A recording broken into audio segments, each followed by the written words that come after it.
setelah ingin sembuh, kalau dia tumor, ada yang pernah mengalami juga di sekitar pinggul sini. Setelah dia mengonsumsi 3 bulan merasakan gatal.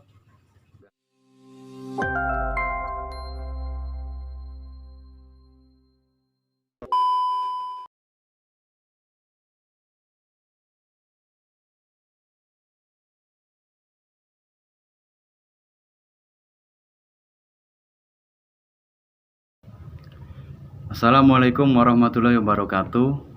Salam sejahtera untuk semuanya, saudara-saudaraku, follower dari channel Kiwi Rastia. Menanggapi dari yang masuk di sini menanyakan informasi apakah ramuan yang berkaitan dengan keluhan kanker atau tumor, dan mohon maaf untuk saudara-saudaraku, baru kali ini kami bisa merespon karena kesibukan dan lain sebagainya. Dan secara langsung kami menjawab dengan bentuk konten supaya yang lain juga mungkin bisa mendapatkan berbagi informasi yang sederhana ini, yang semoga menjadi manfaat dan menjadi perantara kesembuhan bagi yang sedang mengalami keluhan untuk seputaran tumor atau kanker. Di antaranya adalah Ibu Leni yang menanyakan apa ramuan kanker yang bisa didapati yang mudah didapati di sekitar kita. Oke, akan kita jawab juga, langsung kita jamak juga dari beberapa pertanyaan. Setelah itu adalah Muhammad Ali menanyakan, di sekitar pinggang saya mengalami benjolan, sudah diperiksa ke dokter dan divonis sebagai daging tumbuh atau tumor jinak dan disarankan untuk operasi. Dan beliau sebisa mungkin menghindari untuk operasi dan ingin menempuh jalur tradisional atau alternatif atau herbal ini. Baiklah, akan kami beri penjelasan secara langsung dan secara sederhana apa-apa ramuan yang bisa dipakai untuk mengatasi keluhan kanker tumor. Yang pertama-tama adalah ini sebagai saya yang berkegiatan sehari-hari sebagai membantu kesembuhan orang-orang dengan cara metode tradisional atau alternatif. Jadi dari pengalaman tersebut, alhamdulillah kami memakai kunyit putih adalah bahan utamanya. Banyak sekali testimoni yang tidak kami liput, tapi sebenarnya ini secara pengalaman sudah banyak terbukti berhasil melalui perantara kunyit putih ini. Seperti ini. Kunyit putih bahan utamanya, dan 5 lembar daun sirsak. Daun sirsak ini bahan pembantu, boleh dipakai atau tidak, tapi disarankan dipakai untuk pelengkap. Bahan utamanya adalah kunyit putih. Yang ketiga adalah keladi tikus. Keladi tikus ini termasuk rumput-rumputan liar. Bisa kita temukan di pematang sawah atau di pinggir-pinggir selokan atau di perkebunan yang sifat iklim tanahnya lembab. Ini banyak sekali seperti ini. Salah satu contohnya.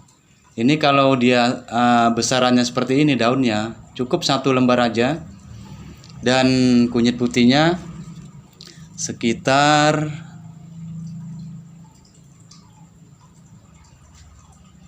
ini jumlahnya kurang lebih, karena herbal tidak terlalu harus akurat, kurang lebihnya tidak terlalu menimbulkan efek samping yang sangat berarti. Dan ini termasuk bahan-bahan yang aktif untuk membunuh sel kanker, tapi juga tidak menyebabkan efek samping yang berat. Nah, ini 1 lembar daun sirsak, mungkin sangat mudah di seluruh Nusantara banyak ya, ini 5 lembar.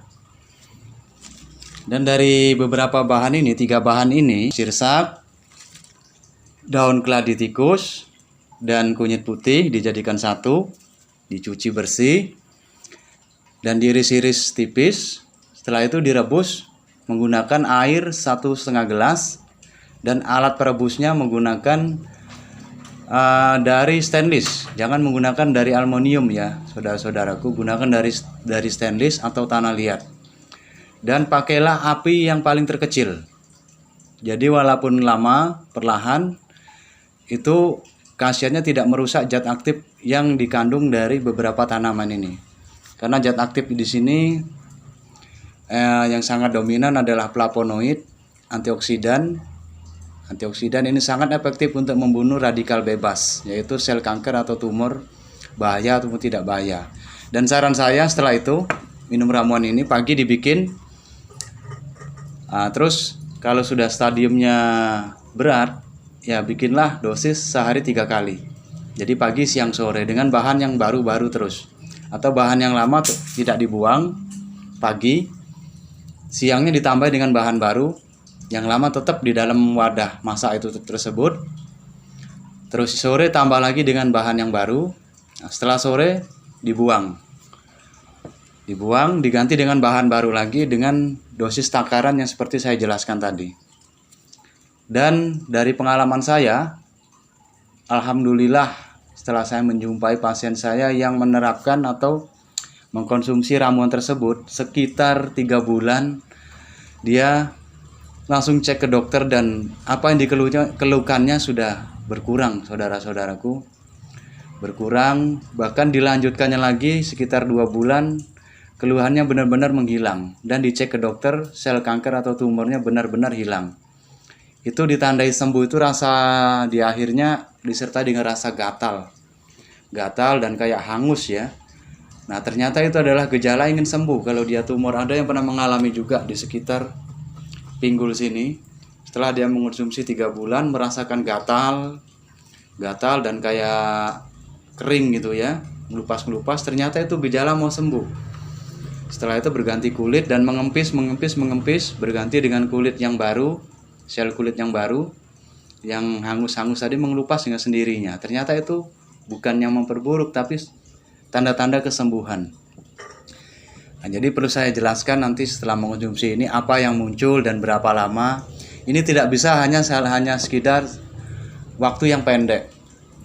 Jadi sifatnya herbal ini pelan, membangun, konstruktif, dan harus menghindari pantangan, terutama stres, hindari.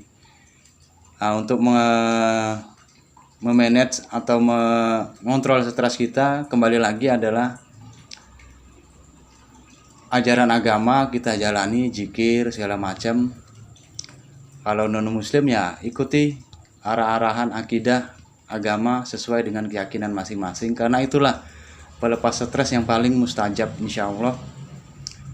Dan hindari permasalahan yang hanya menumpuk-numpuk dalam pikiran kita sendiri untuk melibatkan masalah itu, karena stres itu tidak akan menguntungkan bagi kesembuhan kita.